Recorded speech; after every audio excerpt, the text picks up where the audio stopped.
Muy buena tarde, el día de hoy vamos a aproximarnos a estas lecturas afro-latinoamericanas, a estas lecturas desde diferentes lugares, desde lugares de los racismos, desde lugares de las acciones colectivas, los movimientos sociales, las prácticas culturales, las prácticas eh, antihegemónicas, que así las podemos denominar, ¿no? Como desde diferentes lugares del mundo de lo social podemos leer muchas prácticas en América Latina. Eh, en el caso de Centroamérica, a pesar de la diversidad étnica allí presente, la formación de los estados-nación en la región, como no fue diferente tampoco para el resto de América Latina, ¿no? Esta formación de estos estados-nación se va a dar a partir de un concepto que va a ser un concepto que va a subsumir lo real. A ver, es como esa figura del palimpsesto, ¿no? El palimpsesto, bien sabemos nosotros que es un texto antiguo, que tiene capas, ¿no? Y que al final tiene la escritura, se encuentra la escritura. Entonces, desde esta manera, desde ese concepto que se van a inventar y se van a imaginar los estados-nación en América Latina, ¿no? Que va a ser el concepto del mestizaje. Ese concepto, lo mestizo, que es la mezcla, ¿no? Lo que va a hacer es un sistema de blanqueamiento en América Latina.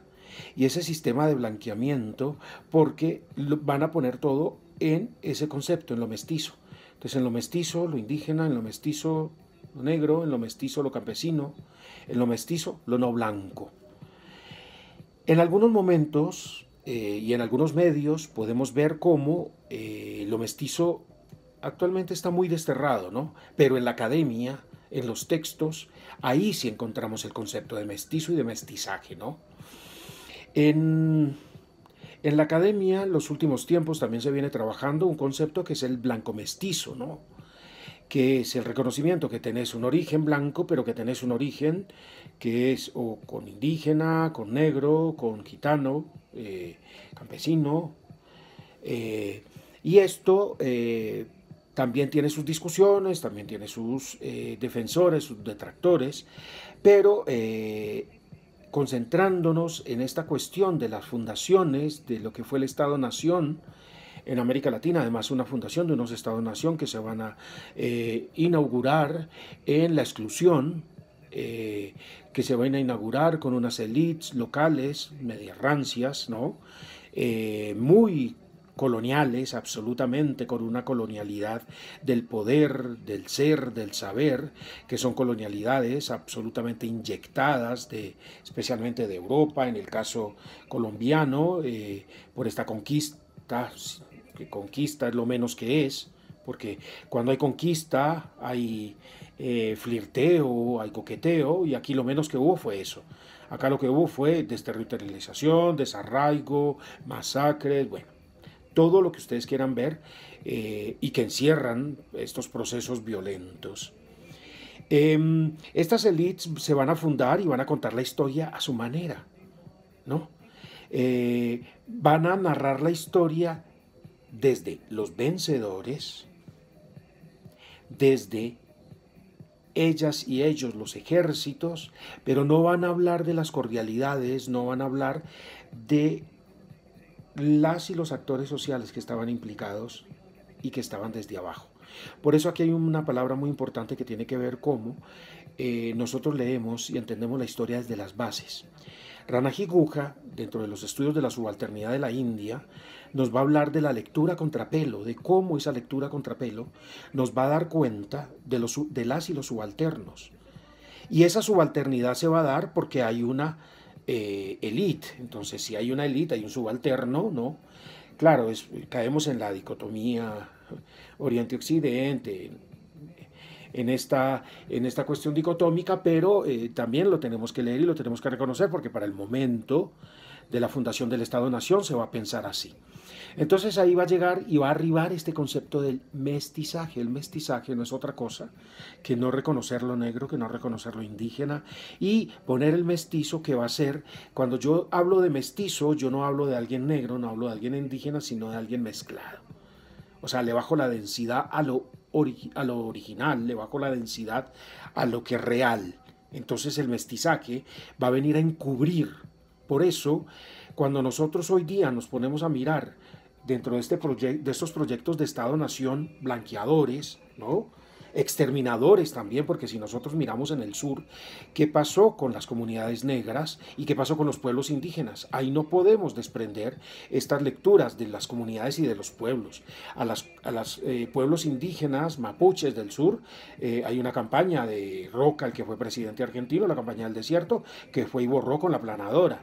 Y a las comunidades negras vemos cómo, por ejemplo, en el Gran Buenos Aires, por ejemplo, en Santiago, ¿no? Estas comunidades negras van a ser desplazadas. Son comunidades que estaban afincadas en los centros de las ciudades, ¿no? Y además, en el caso de Buenos Aires, en el puerto, pero estaban por los lados de San Telmo, toda esta cuestión, no. Estas comunidades fueron siendo relegadas. Norbert Elias los llama los outsiders, o sea, los que están en las fronteras, en los márgenes, y fueron desplazados hacia lo que hoy día se conoce como las villas. En Santiago usted pregunta por negros y dicen, no, aquí no hay negros, Brasil, más o menos, ¿no? Santiago hasta ahora escasamente están reconociendo los mapuche. Entonces esto va a llevar a un desplazamiento de una cantidad de actores sociales que han sido absolutamente importantes en la configuración del Estado-Nación en América Latina. Por eso toda América Latina no va a estar exenta de cómo estos Estados-Nación se van a fundar a partir de querer tener, ¿no?, una identidad hegemónica. ¿Y por qué traer toda esta discusión y por qué traer esto para analizar medios de comunicación?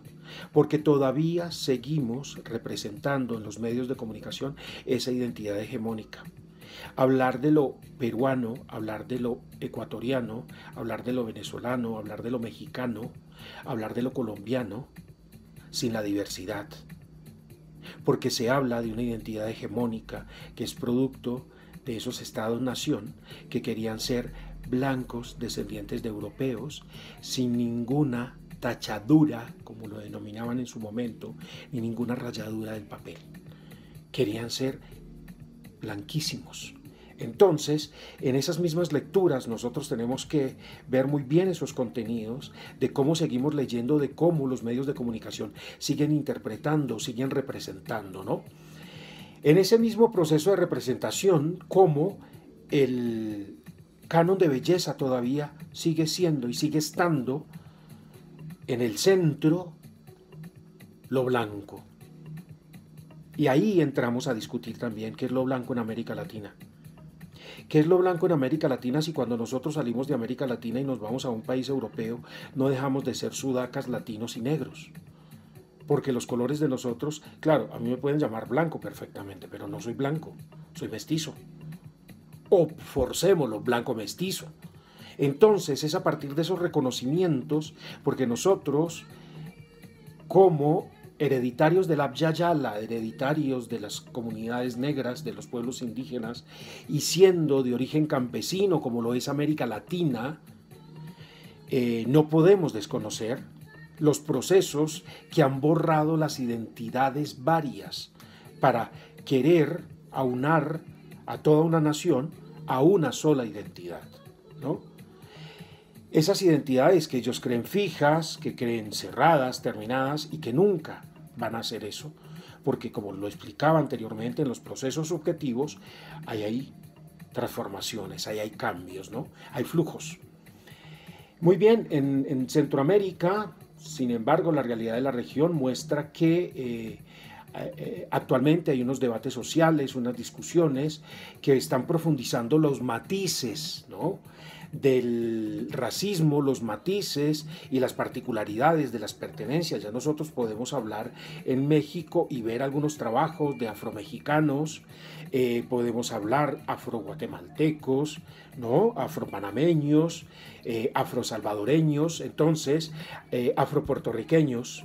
A pesar de que Puerto Rico está ahí tan cerquita, tienen un contingente afro muy importante, una mezcla increíble, ¿no?, esa melange, ¿no?, que está ahí, pero tampoco podemos perder de vista en la lectura a estos países que están en las Antillas.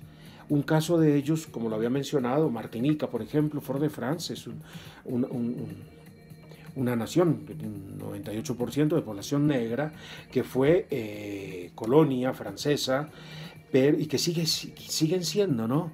Siguen siendo, porque nosotros, ¿a qué hora vamos a poder hablar de procesos de independización? Es muy difícil, o sea, en el papel quizá, o en esas guerras que celebran cada año, 20 de julio, 7 de agosto, qué sé yo, pero que no pasan de ser discursos nacionalistas, patrioteros, trasnochados, pero que en la realidad seguimos siendo tan colonizados y seguimos con ausencia de un proceso de descolonización que nos haga entender las maneras del vivir, del buen vivir, las maneras de trasegar a América Latina, de reconocernos cómo en la diferencia está la riqueza de América Latina.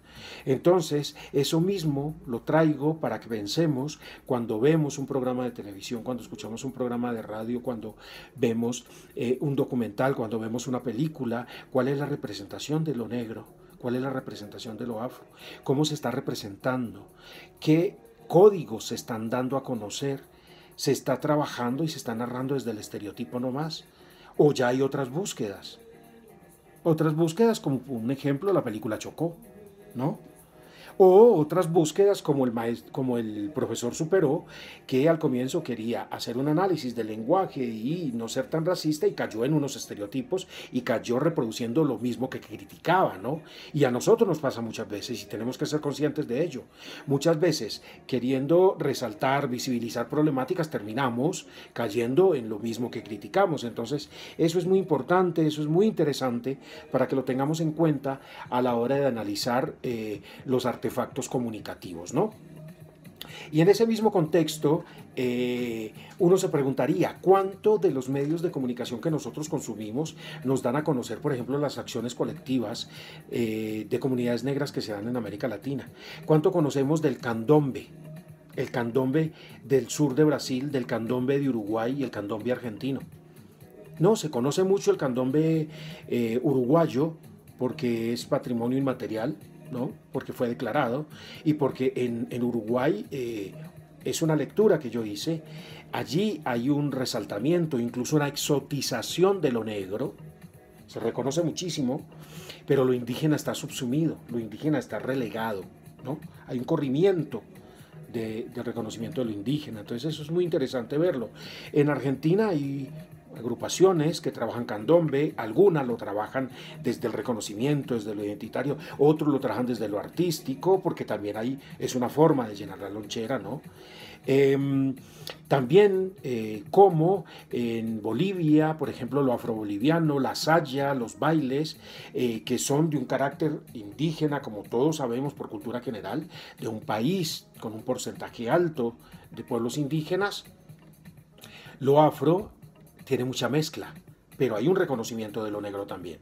Y ahí nos va a saltar, pensando este panorama latinoamericano, y lo dejo para que lo pensemos, para que lo miremos.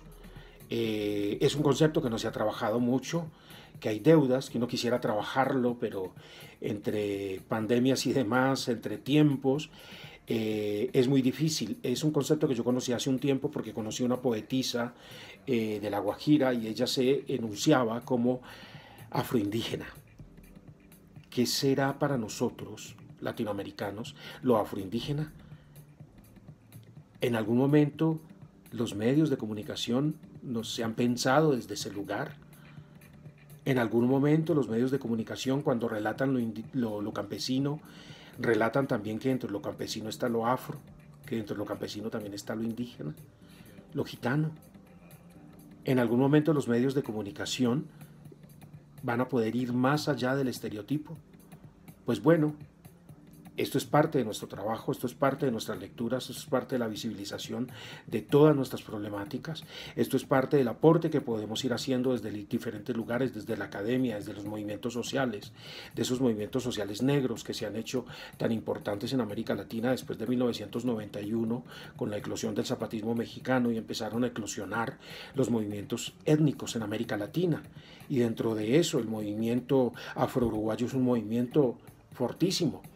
En Argentina no hay un movimiento negro consolidado, pero sí hay organizaciones que trabajan todo el tiempo con políticas públicas. Y Colombia, conocemos tradicionalmente el movimiento afrocolombiano que ha logrado Constitución del 91 y que ha logrado una cantidad de visibilizaciones y una cantidad de decretos 2011, de reconocimiento de los racismos, de penalizaciones para las prácticas racistas, ¿no? Esas prácticas racistas cotidianas que nosotros vemos todo el tiempo, que sacan un informe, una noticia, que en el partido tal le tiraron bananas a tal, le gritaron mono a tal, que en tal parte este acto racista, que un taxista le gritó tal al otro, tal a la otra, bueno, todo este tipo de cuestiones, cómo nosotros tenemos que empezar a problematizar todo eso de cómo nos estamos narrando, cuáles son las narraciones en el cotidiano y en esas narraciones cómo nosotros estamos enunciando respetuosamente la alteridad, la otredad. Muchas gracias.